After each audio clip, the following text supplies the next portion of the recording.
मधून जळगावच्या परधाडेमध्ये शेतातील 20 तारांमधून उडालेल्या ठेणगीमुळे कापून ठेवलेला चाऱ्याने आग पकडली आहे आणि या आगीमध्ये 2,50,000चा मका आणि चारा जळून खाक झालाय।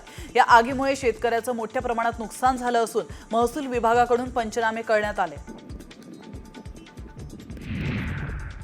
मंत्री गुलाबराव पाटलांचे कट्टर विरोधक असलेले गुलाबराव देवकरांनी अजित पवारांच्या राष्ट्रवादीमध्ये प्रवेश केलाय। त्यावरून गुलाबराव पाटलांनी अजित पवारांवर जोरदार टीका केली आहे। आमची इच्छा नसतानाही अजित पवारांनी त्यांना पक्षात घेतलाय, त्यांना पश्चाताप झाल्याशिवाय राहणार नाही अशी टीका गुलाबराव पाटील यांनी केली आहे।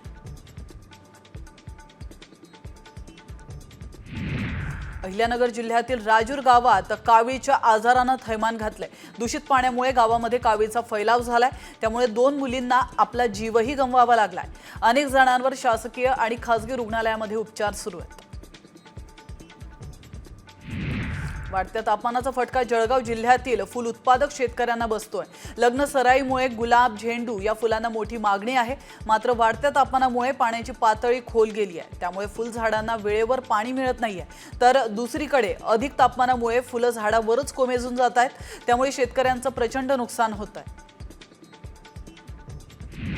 साक्री तालुक्यातील शेतकऱ्यांनी सेंद्रिय शेतीची कास धरली आहे। सध्या रासायनिक खतांच्या किमती वाढल्याने शेतकरी शेणखताकडे वळताना पाहायला मिळत आहेत। तर रासायनिक खतांच्या अतिवापरामुळे जमिनीचा पोत देखील बिघडतोय, त्यामुळे शेतीमधून निघणारे उत्पन्न देखील समाधानकारक मिळत नसल्याने अनेक शेतकरी नैसर्गिक शेतीकडे वळाले आहेत।